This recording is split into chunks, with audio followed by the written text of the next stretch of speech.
enough to know what somebody will be like as a play caller? And if not, what does that say about the urgency that you guys have to, compete for a Super Bowl this year? Well, I think, look, some of this stuff is, 8 games, you can figure out a lot in 8 games about what you are, what you're not, where you're at, all this and that. But the bottom line, like even from where I sit, look, don't forget, Ben, I called those games. I called whatever that was, 8 or 9 games. I don't remember what it was in 21. While he helped me, but he watched, he learned. He saw how I ran it, how I wanted to run it, what I was looking for, and then it evolved. He evolved it from there. He took it. He knew exactly what I wanted, and by the middle of 22, I didn't have to say a word. I mean, he was, and so that's kind of where John is right now. That's all. It's good, and sometimes that's the best way to really know what somebody's looking for is just going through that. So. Look, I just feel like it's the right thing to do right now, and I'm going to do it. Am I perfect? No, I'm not perfect. Players are going to have to bail me out. They bailed me out yesterday on a couple of things. Jared Goff bailed me out, so the staff bailed me out. But that's what teamwork's about, man. We got to all help each other out. And you say that to mean that maybe John comes back around a year from now and is calling plays again? I mean, is that like... Yeah, or who knows? I mean, maybe sooner. So I seen that Dan Campbell kind of talked about that. John Morton could call the plays again. Am I surprised? No, I'm surprised. He can leave the door open for that, and that could be next year. That could be next game. That could be he may want to focus more on managing the game. But ultimately, it's gonna be hard pressed to have that happen. And another video I'll see before this. I haven't even made it yet. Where somebody on X sent it to me that the reason why John Morton got fired from the Jets because he was too pass happy. You know what I'm saying? So, like I said, in the NFL, you get at least 2 opportunities. I seen Brian Daboll. He got fired. He'd be a head coach again. I mean, how many times did Josh McDaniels get an opportunity to be a head coach? Raheem Morris got a couple chances to be a head coach. Todd Bowles got a couple chances to be ahead. So more than likely, no matter, unless you do a horrible, horrible job, you're going to get 2 opportunities to be a head coach in the league if you want to. Regardless of race, color, creed, religion, you're going to get a couple opportunities to be a head coach in the league. Or a coordinator. In this case, he got another opportunity and he didn't change his stripes. Some people are who they are. And one thing that scared me about him, and I brought it out, is his infatuation with explosive plays. And I was like, another thing that raised the red flag that I haven't talked about was, he basically kept the same run game installed. Remember I said that? I said, damn, he should come with his own run system. Remember I said, damn, he should come with his own run system. Remember I said that? I said, yeah, he should come with his own run system.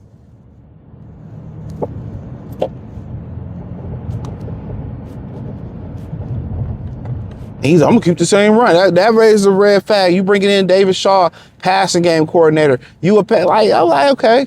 That's just his DNA, so it don't matter. He is a guy that passed. And I think that's another problem with the Washington Commanders with Cliff Kingsbury. The issue with Cliff Kingsbury is he loved to pass the fucking football. And to me, a lot of times I think that's a personality trait. That's connected to that. And what I mean by that is, for guys that run that John Riggins type run game or power run with Mike Allstott, or you run the ball with brother Adrian Peterson, that tuck between the nose. I think that's a I believe that's a, how can I say it? I believe that's a connection directly to the personality. Toughness, grit. You look at a guy like Cliff Kingsbury, don't like he'll bust a grape in a food fight. You look at John Morton, kind of look like he kind of be a tough guy, but he's a Pillsbury doughboy. He's soft. He's soft. He don't have that grit personality.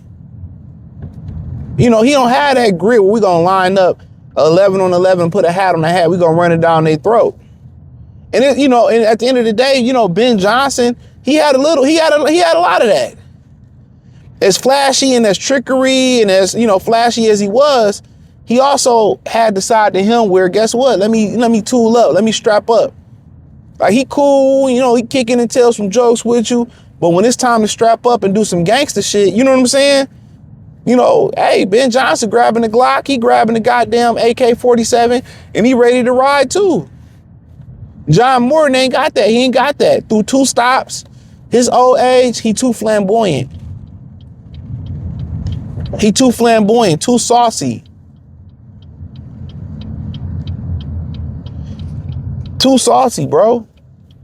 And to be honest with you, it's gonna be interesting because I think it's over with for him. Just knowing what I know, that somebody sent me on X from the Jets situation, it's over with. Would he dare to bring in somebody like Brian Daboll? You know, Brian Daboll is getting a bad rap. And I'm gonna tell you why he got fired. And it had nothing to do with wins and losses. The primary reason why Brian Daboll got fired. I'm gonna tell you this, what it had to do with, homeboy. It had a lot to do with the fact that Daniel Jones went on somewhere else to be successful. Nothing more, nothing less. As the primary reason why. Now, had he been more successful with what he had going on in New York, yeah.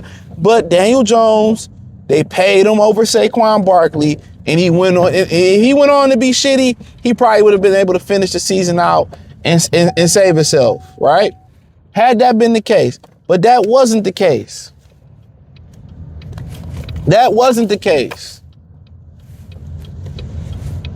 That wasn't the fucking case. You know? Daniel Jones is balling, and you supposed to be an offensive guru, and you couldn't make it happen, Cap. That's it. That's it, flat out. But anywho, that's really why Brian Daboll got fired. But you know, but John Morton, I just don't see no way. You know, being a multi-time offender, I don't really see him being able to recover from this.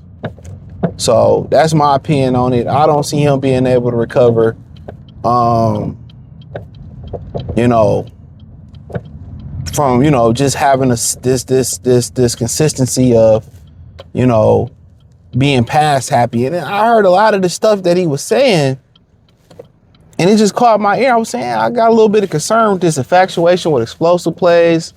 You know, you keep it the same run game. I'm like, them raised red flags for me.